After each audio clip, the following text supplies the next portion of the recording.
Bonjour à tous, bienvenue dans le cadre des ateliers Sunesis. Et aujourd'hui, c'est un aperçu de l'atelier Acquérir un bien immobilier pour votre bonheur familial. Donc, je suis Joan Mouba avec mon épouse Liliane. Nous serons vos instructeurs dans le cadre de cet atelier. Donc, nous allons commencer tout de suite. C'est quoi notre histoire? En fait, pendant 5 ans, on était en interdit bancaire, en gros de 2011-2012 jusqu'à quasiment 2017. En gros, on a purgé la peine maximale, d'accord, d'interdit bancaire au niveau du registre de la Banque de France.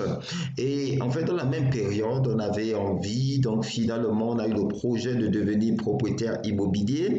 Et donc, on a commencé une épargne assez drastique où, voilà, on mettait le maximum qu'on pouvait de côté dans un compte bloqué qu'on ne pouvait débloquer que pour un projet immobilier ou bien si on passait vraiment par une situation très difficile. Et donc c'est comme ça qu'au moment où on était prêt en fait à faire ce pas-là, en discutant avec des amis, un couple d'amis, et ils nous ont recommandé ceci. Mais pourquoi est-ce que vous voulez acheter une maison? Pourquoi vous n'investirez pas dans l'immobilier, par exemple? Et c'est vrai que c'est quelque chose qui ne nous était pas forcément passé par la tête parce que c'est pas quelque chose auquel vraiment on se disait qu'on pouvait vraiment faire. Et le même jour dans la soirée, ben, c'est comme ça qu'on est tombé sur une opportunité donc d'un studio et là on a été les premiers à contacter et finalement c'était une très bonne opportunité parce que le studio quasiment s'autofinance, c'est-à-dire on n'apporte vraiment pas grand-chose en fait pour être à l'équilibre en fait. Au niveau du remboursement, donc du crédit, tout est quasiment couvert en fait par la location et c'est comme ça on a commencé dans l'investissement immobilier par la grâce de Dieu. Et donc par la suite, on a continué à chercher donc à acquérir une résidence principale. Et bien, on est tombé encore sur d'autres opportunités, je pense, dans la même année ou l'année qui suivait, je pense. Et eh bien, à partir de ce moment, eh bien, on a pu saisir cette opportunité. C'était un logement ancien où il y avait un certain nombre de travaux. Et puis, on a pris, on a fait tous les travaux. Et par la force des choses, en fait, pour des raisons professionnelles, donc on a dû s'expatrier donc de la France à l'Allemagne et donc la maison qu'on avait alors acquise encore par la suite, on a dû la mettre en location. Donc c'est comme ça que de fil en aiguille, on s'est retrouvé avec des locataires et qu'il fallait gérer, etc., avec des dépenses imprévues, les impôts, les taxes d'habitation et tout cela, des choses dont on n'était pas forcément totalement préparé en fait parce que à la base on ne partait pas pour être des investisseurs dans l'immobilier et c'est comme ça qu'on a commencé à comprendre quel est le prix réel, quel est le coût réel de posséder un bien en fait immobilier, quels sont les avantages, quels sont les inconvénients. Et c'est vrai qu'à la fin quand même aujourd'hui on se rend compte que c'est comme ça que Dieu a conduit les choses pour nous. Et nous, on a encore d'autres projets immobiliers. Finalement, on voit vraiment le plus d'un projet immobilier, notamment plusieurs raisons dont on verra encore dans le cours de l'atelier. Je vous invite à vous inscrire parce que c'est seulement sous inscription que vous allez recevoir donc le lien de connexion Zoom ou la plateforme qu'on décidera. Et donc, c'est comme ça qu'on s'est retrouvé donc, dans l'investissement immobilier. Donc, nous sommes encore dans d'autres projets, effectivement, immobiliers. Et là, dans ces projets, on se dit, mais peut-être qu'il y a il y a des personnes ou des familles aujourd'hui qui ont des revenus réguliers, qui ne sont pas richissimes comme nous, qui ont une situation normale, qui cherchent la famille, mais peut-être qu'ils ont aussi la possibilité, en fait, finalement, d'entrer dans l'immobilier, soit pour acquérir leur résidence principale, soit peut-être aussi pour se lancer dans l'investissement immobilier. Pourquoi ne pas partager cette expérience? Pourquoi ne pas partager ces difficultés? Pourquoi ne pas partager en fait des astuces? Pourquoi ne pas partager en fait les aider à peut-être à franchir le pas? Pourquoi ne pas ouvrir cette possibilité à d'autres qui se disent peut-être que c'est impossible pour eux parce qu'ils se disent c'est pour les richissimes, ils se disent peut-être c'est pour une catégorie de personnes, c'est peut-être c'est pour des investisseurs, je ne sais pas, mais il y a plusieurs raisons. Eh bien, c'est notre engagement en fait dans le cadre donc de ces ateliers-là. C'est notre engagement, c'est de permettre à des familles donc de continuer à bâtir en fait un certain bonheur familial, d'accord, de bonheur familial, continuer à le renforcer par l'immobilier. Donc c'est pour ça que je vais aller à la page suivante. Donc vous dites que l'immobilier est accessible à la plupart des personnes. Et c'est possible pour vous aussi. Peut-être que vous ne le savez pas. Donc, inscrivez-vous à ces ateliers. Inscrivez-vous à ces ateliers. Je pense qu'il y a de bonnes surprises pour vous. Donc, pourquoi ces ateliers, en fait pourquoi ces ateliers? Eh bien, parce que nous voulons renforcer le bonheur familial, nous voulons renforcer la stabilité financière des familles, etc. Nous voulons aussi renforcer l'unité familiale par un projet commun. Nous voulons renforcer la sécurité familiale, nous voulons renforcer la liberté familiale, avoir une maison, c'est aussi la liberté d'organiser quelque chose, de donner plus de possibilités aussi. Nous voulons donner la possibilité à certains aussi de changer leur environnement familial. Certains veulent changer de quartier, pourquoi pas, ou de ville, ou un certain nombre de choses. Donc ça peut être, c'est possible pour eux. Donc en fait, c'est l'histoire de l'acquisition d'un bien immobilier à la capacité de souder une famille. Comprenez? À la capacité de souder une famille. Et c'est ce que nous poursuivons, entre autres. Et pourquoi l'immobilier? Pourquoi l'immobilier? En fait, tout le monde a toujours besoin d'un endroit suster pour vivre, peu importe les circonstances.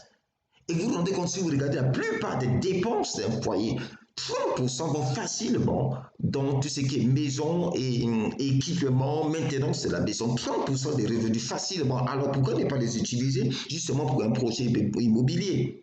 D'accord? Et en plus, les loyers augmentent généralement avec l'inflation. Depuis un certain nombre d'années, les loyers continuent à augmenter. Même quand l'immobilier fluctue, les loyers continuent à augmenter.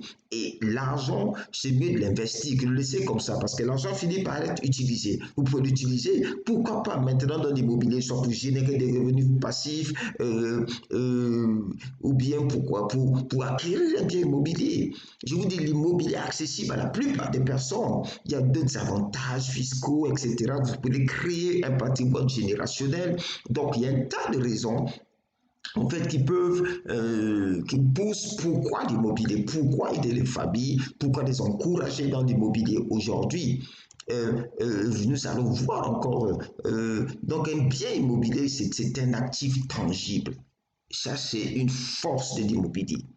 Un bien immobilier, c'est un actif tangible. Il est flexible aussi. C'est-à-dire, vous pouvez l'utiliser en habitation. Vous pouvez habiter. Vous pouvez l'utiliser en capital. D'accord? Vous pouvez l'utiliser en investissement. D'accord? Vous pouvez le faire louer, etc. Il peut être une source de revenus aussi pour vous complémentaire. Vous voyez, donc l'immobilier a cette flexibilité-là. Et voici quelques chiffres. La population mondiale augmente d'environ 80 millions, 83 millions de personnes chaque année. Vous vous rendez compte?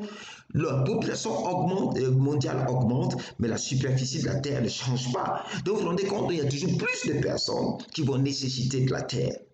Si je prends le cas de la France, 58% des Français sont propriétaires de leur résidence principale. Bon, pourquoi ne pas faire partie d'eux? L'immobilier contribue à 10 à 20% de la valeur ajoutée brute de plusieurs pays. Une maison, en France par exemple, si vous avez une maison d'une valeur de 400 000 euros, ça vous met parmi les 20% les plus riches de la France. Rendez-vous compte, les 20% les plus riches de la France. Et les inégalités de patrimoine étaient des inégalités en termes de revenus. Donc, je ne sais pas si le cas de la France, donc dans plusieurs pays aussi, il y a un peu les mêmes structures qui peuvent se remarquer, mais les inégalités de revenus sont moins que les inégalités de patrimoine. Et en 2018, l'impôt sur la fortune en France est devenu l'impôt sur la fortune immobilière. Donc c'est pour dire que l'immobilier, c'est une richesse en fait, ou même lorsqu'on veut taxer sur la fortune, eh bien on vise l'immobilier. Vous vous rendez compte? L'immobilier est le premier actif dans le monde, devant les actions, les obligations et l'or. Donc je vous encourage, vraiment nous encourageons à rentrer dans le domaine donc de l'immobilier pour plusieurs raisons et vous aurez l'occasion donc aussi de vous faire une idée pendant la télé, pendant le workshop. Je peux aller ici dans les détails parce que dans la télé, il y a des activités pour ça où on prend du temps sur différentes parties pour répondre aux questions, pour calculer certains ratios, etc., pour vous permettre de saisir, de comprendre pourquoi c'est vraiment une possibilité pour vous. Parce que acheter un bien immobilier, c'est peut-être un des plus grands achats que beaucoup de personnes feront dans leur vie. Ça coûte, c'est pas comme si on allait acheter du pain, c'est pas comme si on allait acheter un paquet de chips. Vous voyez, l'immobilier coûte, ça coûte un certain prix, un certain investissement, de l'énergie, du temps, etc. Voilà pourquoi lorsqu'on veut rentrer dans l'immobilier, vous devez avoir vos objectifs bien positionnés. Quels sont vos objectifs? Vous devez déterminer vos buts principaux. Est-ce que c'est pour vous constituer un patrimoine solide pour sécuriser le futur, par exemple la retraite ou bien un héritage? Est-ce que c'est pour générer des revenus passifs additionnels? Est-ce que c'est pour acquérir une résidence principale pour la famille? Est-ce que c'est pour changer de quartier? Est-ce que c'est pour obtenir des titres de propriété d'un héritage que vous avez déjà? Donc vous voulez connaître le processus en fait d'acquisition ou de changement. Vous faites passer des papiers à votre nom, etc. Est-ce que c'est pour vivre de l'immobilier ou bien d'autres raisons? Et cela, c'est quelque chose que vous déterminez et quelque chose qui est important. D'accord? Donc, vous déterminez vos buts. D'accord? Il y aura une activité pour ça. Vous déterminez votre but. Vos buts sont valides tant qu'ils ne mettent pas votre famille en péril. Les buts, le but, ce n'est pas d'avoir de l'immobilier ou bien de faire des projets, etc. Et puis votre famille se casse à la fin. Parce que les projets immobiliers aussi peuvent amener des tensions. D'accord? Voilà d'ailleurs pourquoi en parallèle on a des ateliers mariage solide. Vous les recommandez aussi pour les couples. Ok, continuons. Et pourquoi beaucoup de personnes ne se lancent pas dans l'immobilier comme nous à l'époque avant d'avoir cette suggestion d'amis? D'accord? Cela, c'est parce qu'il y a plusieurs blocages. Certains se disent c'est pour les gens aisés, d'autres disent qu'il faut beaucoup d'argent, d'autres disent je ne suis pas manuel parce qu'ils se disent qu'il faudrait que j'ai la capacité de réparer les choses moi-même, d'autres disent que je n'ai pas le sens des affaires, d'autres disent que l'immobilier c'est pas pour moi, etc. Et rendez-vous compte, vous vivez dans une maison. Et ça prend peut-être 30% ou plus de vos revenus chaque mois. Donc, dire que l'immobilier, ce n'est pas pour vous. Vous pouvez s'intéresser au moins pour avoir vraiment la réalité des choses, savoir si ça vaut le coup de rester locataire ou pas. L'immobilier ne m'intéresse pas. Certains, vous vivez dans une maison, tout le monde, toute personne a toujours besoin d'un endroit où vivre. Je ne vais pas m'endetter, ni mes enfants, j'attends que les prix tombent, je cherche un moyen d'être riche plus vite. Il y a plusieurs raisons de blocage. Je n'ai pas le temps pour cela, les locataires sont chiants, ils ne paient pas, etc. Bien sûr, il y a le risque dans l'immobilier. J'irai en besoin de retraite à la fin de ma vie. Donc voilà. Donc, l'idée ici, quand on va aller au travers de ces blocages, c'est que vous ne soyez pas l'ennemi de votre rêve. Ne soyez pas l'ennemi de votre rêve. D'accord? Ne devenez pas l'ennemi de votre rêve. Poursuivons. Donc, vous devez fixer vos objectifs immobiliers en adéquation avec votre famille. Lorsque vous lancez l'exercice, c'est pour faire de l'investissement immobilier. Combien de temps voulez-vous investir? Quel niveau d'énergie voulez-vous investir dedans? Êtes-vous prêt à ajuster vos styles de vie? Avez-vous des revenus réguliers? Donc, combien de temps voulez-vous réaliser cet objectif-là? Donc, d'être propriétaire ou bien d'investir tel bien dans l'immobilier? Combien de temps aurez-vous pour la famille lorsque vous serez dans ces activités-là? Pourrez-vous toujours avoir du temps en couple? Conservez-vous un travail à temps plein? Donc, c'est des questions, en fait, qui sont importantes de vous poser. D'accord? Vous devez vous poser ces questions. Et quand vous avez déterminé vos objectifs, ne regardez plus la taille de ceux du voisin. C'est pour vous. Pourquoi? C'est les meilleurs objectifs pour vous. C'est parce qu'ils sont en adéquation avec votre famille, votre contexte, votre situation et ce que vous êtes prêt à investir en temps, etc. Et on ne peut pas vous promettre et dire que, bon, voilà, si vous investissez dans l'immobilier, etc., vous allez faire beaucoup de sous alors que vous allez juste vous en occuper de temps en temps. Non. Si vous voulez vivre de l'immobilier, eh bien, ça demande un haut niveau niveau d'investissement, comme un sportif au haut niveau. Si vous êtes un sportif du dimanche, si vous êtes un sportif, je ne sais pas qui jusqu'à un certain niveau, vous devez être un sportif professionnel, et bien c'est quand les demandes sont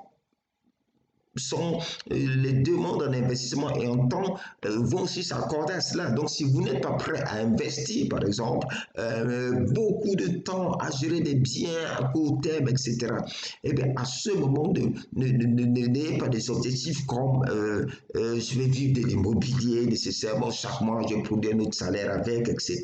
Donc, ici, on va réaliser tout ça, comme ça vous allez pouvoir voir par rapport à ce que vous voulez investir, la taille, peut-être les choses que vous voulez atteindre, si c'est juste pour avoir votre résidence principale, etc. Vous verrez, ce serait l'objectif qui sera bon pour vous. D'accord? À partir de ce moment, c'est le vôtre, il n'y a pas de culpabilité à le poursuivre, il n'y a pas, etc. Donc ça, c'est très important. Et bien, l'autre aspect, ensuite, il faudra déterminer vos situations économiques et financières. Il faudra déterminer vos situations économiques et financières. Et oui, et oui, et oui.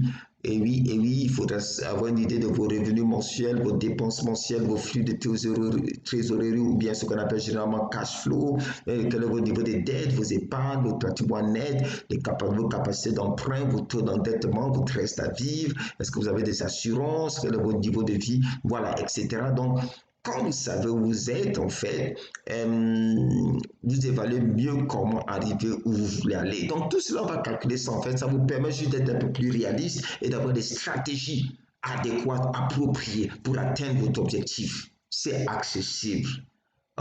C'est accessible. Donc, on va calculer, par exemple, le cash flow. On va regarder vos revenus. On va regarder vos dépenses. Disons, vous le ferez en même temps. On va vous guider dans tout cela. Et vous verrez, est-ce que vous vivez au-dessus de vos moyens? Est-ce que vous pouvez vous donner les moyens d'atteindre votre objectif immobilier? Comment le faire? On va déterminer votre capacité d'emprunt. Tout cela, on va regarder c'est quoi votre taux d'endettement, c'est quoi votre reste à vivre, des choses que le banquier fera avec vous. Moi, on va faire ça en avance parce que nous ne sommes pas banquiers. D'accord? Le banquier est votre allié, mais plus vous avez des informations qu'on vous donne à l'avance parce que vous pourrez mieux positionner votre dossier. D'accord? Vous pourrez mieux positionner votre dossier. Vous aurez aussi l'influence de la banque, qui est un autre critère limitant. Donc, en général, un apport de 7 à 8% du prix du bien est demandé par la banque. D'accord? Ça représente seulement les frais de notaire. Ok, donc tout cela on fera des activités autour de là. Donc, plus vous avez un apport, plus vous pourrez emprunter et influencer la durée et les taux de votre prêt. D'accord? Et aussi,